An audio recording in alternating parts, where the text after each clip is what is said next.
Have you ever seen your system crash right at its most critical moment? Imagine this. It's Black Friday, sales are pouring in, and suddenly, everything grinds to a halt. Users are fuming, you're losing money by the second, and your team is in full-blown panic mode. This was our reality, every single peak, until we discovered a simple yet powerful solution, a message queue. This is episode 63 of our journey, and today we're rediving into why queuing is the first and most crucial line of defense for any system facing unpredictable traffic. Stick around, because this one concept could save you from your next system meltdown. So, what exactly is a message queue? To understand it, let's first talk about a key concept: transport. In any system, data needs to move from one place to another. A message queue is essentially a special kind of transport mechanism. It's like a temporary holding area for messages or tasks. The second key idea is that it operates asynchronously. This means the part of your system sending the message doesn't have to wait for the receiving part to finish processing it. It just drops the message in the queue and moves on. This leads us to the third and most important concept for today: peak shaving and valley filling. A message queue allows you to smooth out the extreme highs and lows of traffic. During a massive spike, you can collect all the incoming requests in the queue and then process them at a steady, manageable pace later on. It's a beautifully simple way to manage chaos. To make this crystal clear, let's use a logistics metaphor. Think of your system as a busy warehouse. The message queue is the pending shipment area, a big space where packages are temporarily stored after an order is placed, but before they reload it onto a truck. Now who's involved? We have the producer, which is like the customer placing an order online. They don't care about the warehouse logistics. They just want to know their order is confirmed. The producer sends the message to the pending shipment area, the queue. Then we have the consumer. This is your delivery driver. Their job is to go to the pending shipment area, pick up a package, and deliver it. They work at their own pace, grabbing one package at a time. Now, let's bring back the idea of peak shaving. Imagine it's a massive holiday sale. Thousands of orders are placed every minute. The producers are working overtime. But you only have so many delivery drivers or consumers. They can't possibly keep up with that initial flood of orders.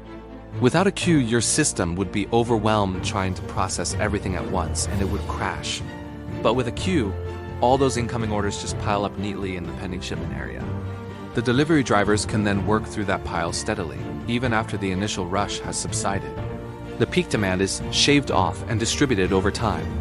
This brings us to another powerful benefit: decoupling. In our warehouse analogy, the act of placing an order is completely separate or decoupled from the act of processing and shipping it. The customer gets an instant confirmation once their order hits the pending shipment area. They don't have to wait for the driver to actually load the package onto the truck. This is asynchronous communication. The producer and consumer don't need to be available at the same time or work at the same speed. The queue acts as a buffer between them, allowing them to operate independently. This decoupling makes your entire system more resilient and flexible. If the delivery drivers go on a short break, new orders can still be placed and will be waiting for them when they get back. So let's nail down the core insight here. The magic of a message queue is that it completely decouples the rate at which you receive requests from the rate at which you process them. Your front-end system, the one taking orders, can be lightning fast, built to handle immense, spiky traffic. It just accepts a request and immediately drops it into the queue. That's its only job. Meanwhile, your back-end system, the processor, can be designed to work at a steady, sustainable, and cost-effective pace. It doesn't need to be over-provisioned with massive resources to handle a peak that only lasts for a few hours a day or a few days a year. The queue acts as a shock absorber, soaking up all that spiky traffic and feeding it to your processing system in a smooth, manageable stream. Of course, this solution isn't free. There are trade-offs. The most obvious cost is latency. When you add a queue, you're intentionally introducing a delay. A user's request isn't processed instantly anymore. It waits in the queue for a bit. For many applications, like e-commerce order processing, a few seconds or even minutes of delay is perfectly acceptable. But for real-time applications like video chat, this wouldn't work. The other cost is complexity. You're adding another moving part to your system architecture. You have to manage the queue itself, ensure it's reliable, and monitor its health. You need to handle things like what happens if a message can't be processed, or if the queue itself fills up. So, it's not a silver bullet for every problem, but for handling traffic spikes, the benefits often far outweigh these costs. Let's quickly recap what we've learned.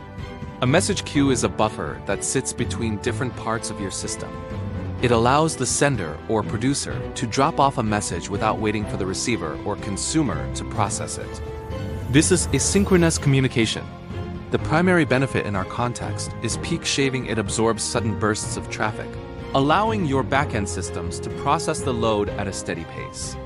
This is possible because the queue decouples the rate of receiving work from the rate of doing work.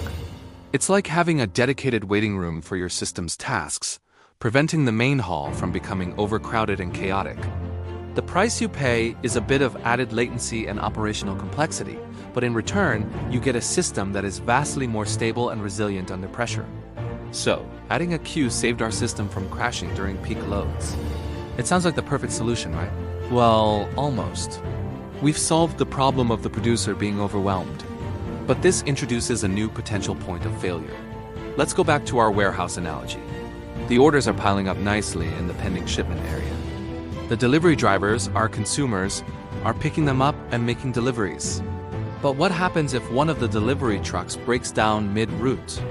Or what if the entire fleet of drivers suddenly goes on strike? In system terms, what happens if a consumer process crashes while it's handling a message? Does that message, that customer's order, just disappear into the void? Or what if the message is flawed and causes every consumer that touches it to crash? Will that one bad message get stuck at the front of the line, blocking all the other orders behind it forever? The queue has solved one big problem, but it's introduced a whole new set of questions about reliability and data persistence. How do we ensure that once an order is accepted into our queue, it is guaranteed to be processed, no matter what happens to our consumers? That's the challenge we'll be tackling in our next episode. Thank you so much for joining me today.